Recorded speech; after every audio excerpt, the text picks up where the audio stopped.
When one of the most famous men on the planet walked into a hospital emergency room at 2:47 in the morning and was told his mother would have to wait, nobody in that room could believe what they were seeing. It was Tuesday, September 3, 2019. Newark Beth Israel Medical Center. Newark, New Jersey. The same city where Shaquille O'Neal was born 47 years earlier. Shaq, 7 feet 1 inch tall, 325 pounds, had to turn sideways through the ER doors. He wore a black hoodie, gray sweatpants, white sneakers the size of small boats. His mother, Lucille O'Neal, 70 years old, was doubled over beside him, clutching her stomach, her face tight with pain she was trying very hard not to show. The waiting room smelled like antiseptic and burnt coffee. Fluorescent lights hummed overhead. 23 people sat in blue plastic chairs bolted to the floor. A TV in the corner played the news with no sound. Someone coughed. The automatic doors opened and closed with a mechanical sigh. Shaq helped his mother to the check-in desk, one hand on her elbow. A nurse looked up from behind a computer monitor. Her name was Patricia Hennings, 38 years old, night shift supervisor, 14-hour shift behind her. She looked at Lucille, then at Shaq, her eyes moving from his shoes upward, then back at her screen. "Name," she said flatly. "Lucille O'Neal," Shaq said quietly. "She's having severe abdominal pain. It started 4 hours ago." Patricia typed without looking up. "Insurance card." Shaq handed it over. Patricia scanned it. Her expression changed. Something small and cold moved across her face. "Medicaid," she said. Not a question, a judgment. "Yes, ma'am," Shaq said. Patricia looked at Lucille again, then at the waiting room. "We're very busy tonight. You'll need to wait." But here's what nobody in that emergency room knew. 3 months earlier, a letter had been sent to the hospital's board of directors. A letter about Patricia Hennings. A letter that had been sitting in a file, waiting. And when everything came out, when every piece of this story connected, it would change that hospital forever. Stay with us through this entire story, because what the hospital director does when he finds out what happened, and the one thing Shaq's mother whispers to her son in that waiting room, will hit you somewhere you're not expecting. Music. The emergency room at Newark Beth Israel Medical Center on a Tuesday night in early September is not a quiet place. Gunshot wounds, overdoses, heart attacks, strokes, people who waited too long to come in, people who had nowhere else to go. Shaquille O'Neal sat in a blue plastic chair that was far too small for him. His knees were almost at his chest. His mother sat beside him, breathing carefully, her hand pressed against her abdomen. The pain was getting worse. He could see it in the way she held herself, the way her jaw was locked tight. "Mama," he said softly, "I can get you seen right now. One phone call." Lucille looked at him. "No. Mama, no." Her voice was firm. "We wait like everybody else. That woman at that desk doesn't know who you are, and I want to keep it that way. You understand me?" He understood. He'd been raised by this woman. He knew exactly what she meant. To understand why Lucille O'Neal said no, you have to go back. Past the championships, past the wealth, past the fame. You have to go back to Newark, New Jersey, 1972. Shaquille O'Neal was born March 6, 1972. His mother, Lucille, was 23 years old. His biological father was absent. His stepfather, Philip Harrison, was a U.S. Army sergeant who moved the family from base to base. Lucille worked 2 jobs. She cleaned houses during the day. She worked night shifts at a hospital cafeteria. She never complained, not once. She used to tell young Shaq, "You are not better than anybody because of what you have, and nobody is better than you because of what they have. Dignity is something you carry inside yourself. Nobody can give it to you, and nobody can take it away unless you let them." That lesson lived in Shaq his entire life. Patricia Hennings, 38 years old, had been working at Newark Beth Israel for 9 years. She lived in West Orange, New Jersey. She drove a silver Honda Accord with a crack in the windshield she couldn't afford to fix. She had a daughter, Emma, 11 years old, who played soccer. Patricia had been a good nurse once. Compassionate. But 2 years ago, her ex-husband stopped paying child support. The exhaustion set in, and somewhere in the middle of double shifts and maxed-out credit cards, something hardened inside her. She began seeing patients differently, not as people, as insurance codes, as threats to her workload. Nothing that could be proven in a hearing. Just a pattern. A pattern that Dr. Marcus Webb, the hospital director, had been documenting quietly, waiting for the moment when the truth would reveal itself completely. Dr. Webb was 52 years old, black, raised in Newark. He'd gone to Howard University, then Harvard Medical School. He'd returned to Newark specifically to serve the community he came from. He'd been watching Patricia Hennings very carefully. At 3:14 a.m., Lucille O'Neill's pain became unbearable. She made a small sound, something between a gasp and a cry. Shaq stood immediately. "I'm taking you back there," he said. "Shaquille." But he was already moving. He walked to the check-in desk. Patricia looked up. "Sir, you need to wait?" "My mother needs to be seen now," Shaq said. His voice was calm, steady. "She's been waiting 27 minutes. Her pain is getting worse." "Sir, as I told you, we're very busy." "There are 3 examination rooms empty right now," Shaq said quietly. "I can see them from here." Patricia's face hardened.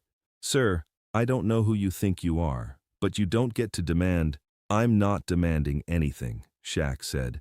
"I'm asking you to help my mother." Patricia stood. "Your mother has Medicaid. We have patients with private insurance who have been waiting longer. She will be seen when it's her turn."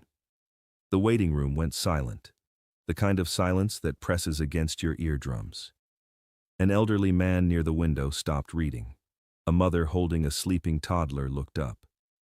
The security guard shifted his weight, watching. Shaq looked at Patricia Hennings for a long moment. His jaw was tight. His hands were completely still at his sides.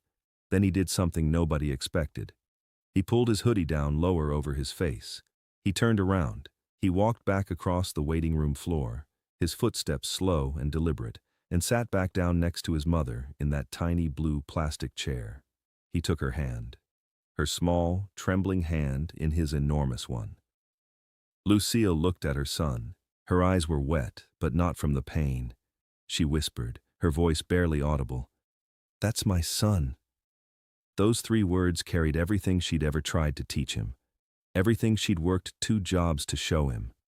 That strength isn't about being loud. That dignity is what you do when no one's watching, that you don't fight every battle with your fists or your fame. Sometimes you fight by refusing to become what someone else expects you to be. Music. What happened next happened quietly. A security guard who'd been watching from the corner picked up his phone. He made a call. The call went to Dr. Marcus Webb's personal cell phone.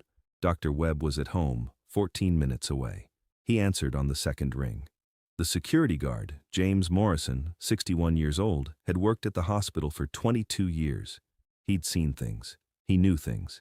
And he knew that what just happened at that check-in desk was exactly what Dr. Webb had been waiting to see with his own eyes. "Sir," James said, "you need to come in." Dr. Webb arrived at 3:41 a.m. He walked through the emergency room entrance in a gray suit, no tie, his ID badge clipped to his belt. He saw Shaq immediately. Impossible not to. But Dr. Webb's eyes went to Lucille first. He walked straight to her. "Ma'am," he said, "I'm Dr. Marcus Webb. I'm the hospital director.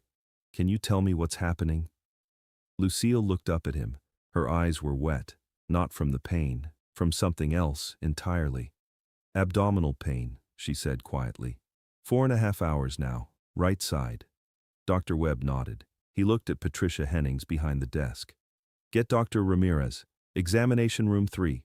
Right now." Patricia stood frozen.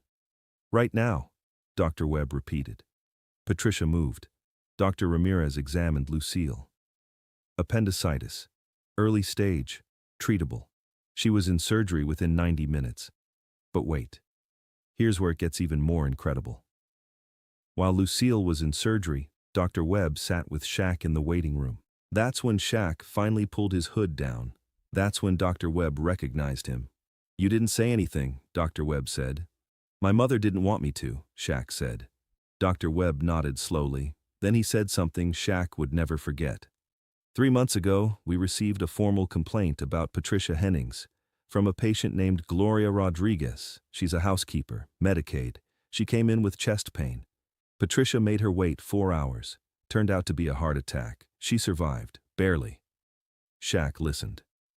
"I've been documenting everything since then," Dr. Webb continued. Tonight I have what I need. Patricia Hennings will be terminated, effective immediately, and I'm implementing a new protocol. Every patient, regardless of insurance, gets triaged by medical necessity only, no exceptions. That should have always been the rule, Shaq said. It should have, Dr. Webb agreed. But sometimes it takes something like tonight to force change.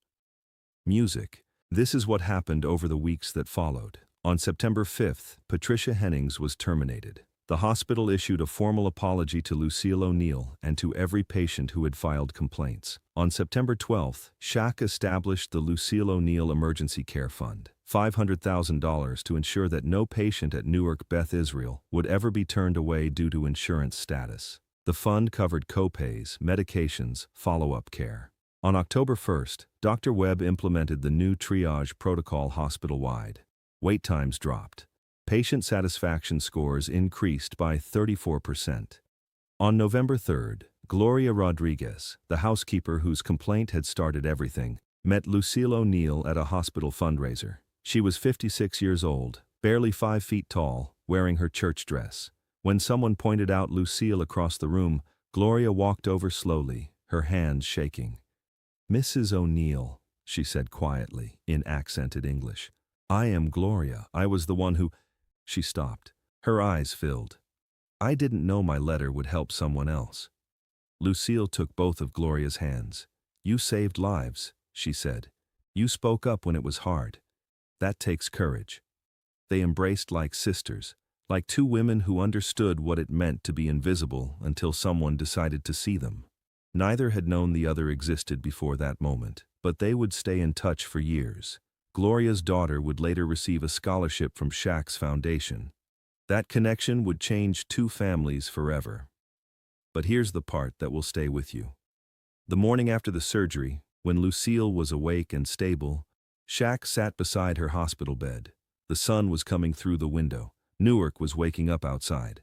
"Mama," he said, "why didn't you let me say something earlier? Why did you want to wait?" Lucille looked at her son. "Because the moment you said your name, that woman would have treated me different. Not because I deserved it. Because of who you are, and that's not dignity, baby. That's fear. I didn't want her fear. I wanted her to do what was right because it was right." She paused. "Let that settle. You can't change people by scaring them. You change them by showing them what they're supposed to be."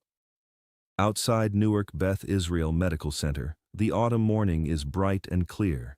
The emergency room doors open and close. People arrive, people leave. The building stands, and inside, a new protocol is posted on every wall. A protocol that says every person who walks through those doors deserves care. Not because of who they are, because of what they are. Human. And that is the story of the night a nurse refused to treat Shaquille O'Neal's mother, and what happened next changed an entire hospital. Because somewhere out there right now, someone is sitting in an emergency room waiting. Someone is being judged by their insurance card instead of their pain. And a story like this one reminds us that change doesn't always come from the top down. Sometimes it comes from a 70-year-old woman who refuses to use her son's name to get what she deserves as a human being. So before you go, drop a comment right now and tell us where you are watching from. We have people joining us from hospitals, from late-night shifts, from quiet rooms all over the world. Let us know you were here. And if this story moved you even a little, if it made you think about how we treat people when nobody's watching, please hit that like button right now. It takes 1 second and it helps stories like this reach people who need to hear them. And if you believe that dignity should never depend on fame or wealth or insurance status, subscribe to this channel. Join a community that believes every person matters, every single one. Share this video with someone who works in healthcare, someone who's been mistreated in a waiting room, someone who needs to remember that change is possible. Now click on the video appearing on your screen right now because the next story is just as powerful. We'll see you there.